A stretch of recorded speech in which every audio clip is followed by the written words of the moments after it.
Movie की शुरुआत में हम एक पेट्रोल पंप को देखते हैं जहां पर एक कपल गाड़ी में पेट्रोल डलवाकर हाईवे पर ड्राइविंग कर रहे होते हैं। रास्ते में गाड़ी ड्राइविंग करते हुए गाड़ी में मौजूद आदमी को लगता है कि कोई दूसरी कार उनका पीछा कर रही है और तभी पीछे से आ रही वो कार उनकी कार को ओवरटेक कर चली जाती है। ये देखकर वो आदमी घबरा जाता है, जिसके बाद एक कार उसी कपल की कार के सामने आ जाती है, जिसके बाद वो आदमी अपनी कार को दूसरी तरफ मोड़ देता है और उनकी गाड़ी का एक्सीडेंट हो जाता है। और जो आदमी उनकी कार का पीछा कर रहा होता है वो वहां आ जाता है और उस गाड़ी में से उस लड़की को निकालता है और उस लड़की को अपने साथ ले जाता है जहां पर बर्फ़ के पहाड़ होते हैं। उस आदमी का वहां पे एक कैबिन होता है और फिर वो उस लेडी को एक जगह लेटाकर बहुत ज़्यादा टॉर्चर करता है, उसकी बॉडी के कई टुकड़े कर देता है। उस आदमी का नाम कार्लो होता है और वो एक कैनिबल होता है, लेकिन उसे सिर्फ औरत का मीट खाना पसंद होता है। और इसके बाद हम कार्लो के शहर में देखते हैं जहां पर वो उस लेडी को एक टुकड़े को फ्रीज में रखता है और हम देखते हैं कि कार्लो जो है एक दर्जी होता है और वो अपनी आम जिंदगी इसी तरह जी रहा है।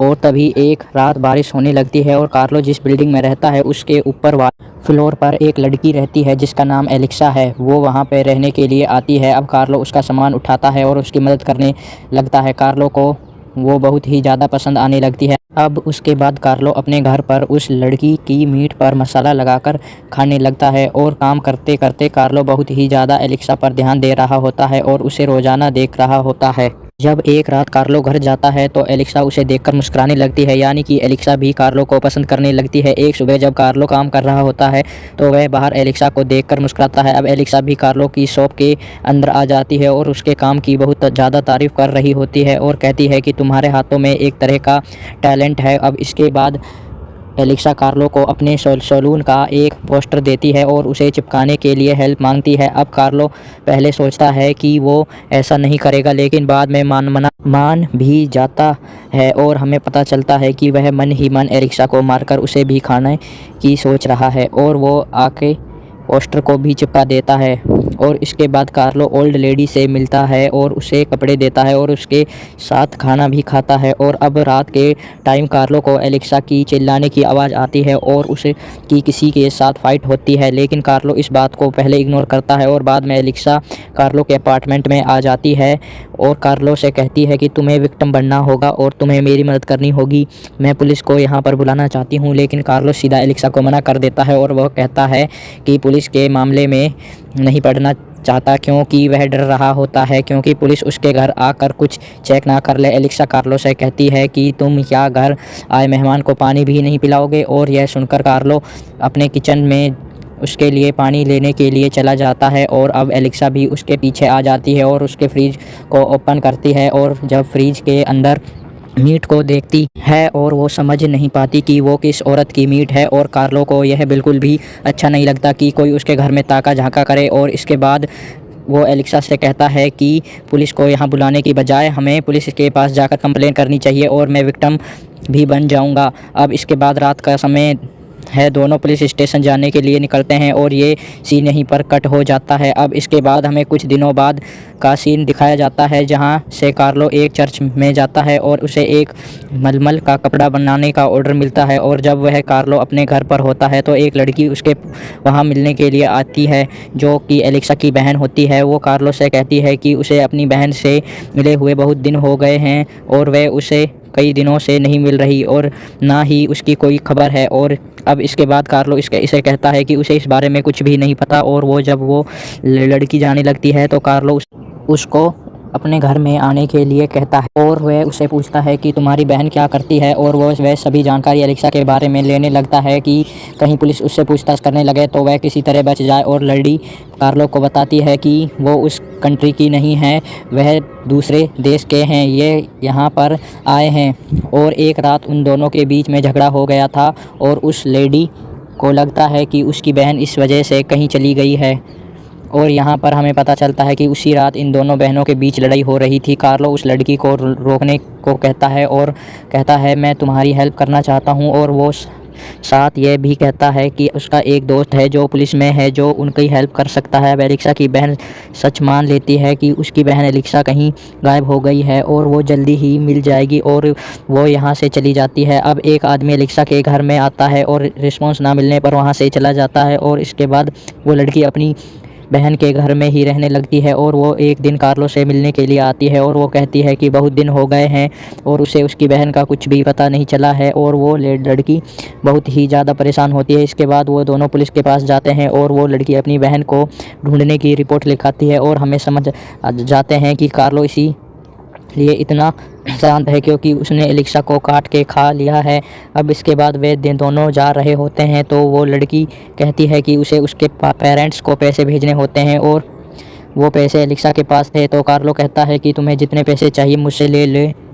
तब वो लड़की कहती है कि तुम मेरे साथ इतना अच्छा क्यों कर रहे हो। तो कार्लो कहता है कि तुम बहुत ही ज़्यादा परेशान हो इसलिए मैं तुम्हारी हेल्प कर रहा हूँ। और इसके बाद जब कार्लो अपने घर जा रहा होता है तो बिल्डिंग का मालिक उस लड़की से उस घर का किराया मांगने के लिए आता है और यह देखकर कार्लो उस मालिक पर बहुत गुस्सा करता है और कहता है कि तुम्हें पता नहीं कि ये लड़की कितनी परेशान है। और उस मालिक के वहाँ से जाने के बाद कार्लो उस लड़की की फिर से हेल्प करता है और फिर वो दोनों बाहर चले जाते हैं और एक दूसरे से बातचीत करते हैं। और वो लड़की कार्लो की हेल्प से इम्प्रेस हो गई थी और वो उसके साथ में खाना खाने के लिए बोलती है। जब कार्लो उसे खाना खाने के लिए मना करता है तो वो लड़की कहती है कि ठीक है, मेरी बहन और मेरा एक सैलून है, तुम वहाँ पर आ सकते हो, मैं तुम्हारा फ्री में मसाज कर दूंगी। जिसके बाद कार्लो वहाँ पर चला जाता है और जब वो मसाज करा रहा होता है तो उसे भूख लग जाती है और वो बिना कुछ खाए कहे वहाँ से चला जाता है।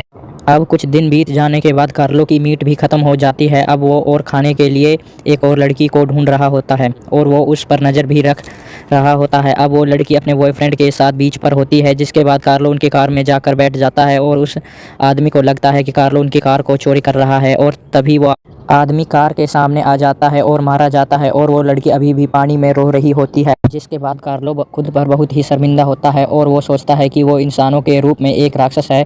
इधर वो लड़की रोते रोते पानी में डूबकर मर जाती है। जिसके बाद कार्लो दुखी होता है और उसे लगता है कि एक अच्छा मौका हाथ से आया और वो चला गया। अब इसके बाद अगली सुबह एलिक्सा की बहन कार्लो के पास आती है और कहती है कि उसे पुलिस के पास से कॉल आया है और उन्हें एक बॉडी मिली है। उस बॉडी को पहचान के लिए उसे बुलाया है। जिसके बाद वो दोनों पुलिस स्टेशन जाते हैं और जब उस लड़की का फेस देखते हैं तो वह वही लड़की होती है जो कार्लो के कारण पानी में डूब कर मर गई थी।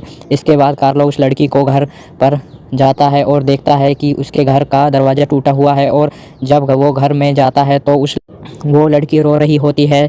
तो कार्लो को बताती है कि जब उसकी बहन थी तो एक आदमी उससे पैसे मांगा करता था और अब उसकी बहन नहीं है तो वो अब मुझसे पैसे मांग रहा है और कहता है कि उसने पैसे नहीं दिए तो वो पुलिस में कंप्लेन करेगा। कार्लो उस लड़की को बोलता है कि मैं तुम्हें जानता हूँ कि तुम कितनी परेशान हो। जिसके बाद वो उस लड़की को अपने अपार्टमेंट में ले आता है और कुछ दिनों उसकी हेल्प करता है। इधर पुलिस तहकीकात कर रही होती है और एक दिन एक लड़की अपने घर पर डिनर करने के लिए कार्लो को बुलाती है और कार्लो डिनर करते वक्त उस लड़की से कहता है कि उसका बर्फीले पहाड़ों के बीच एक घर है, क्या वह उसके साथ उस घर में चलना चाहेगी।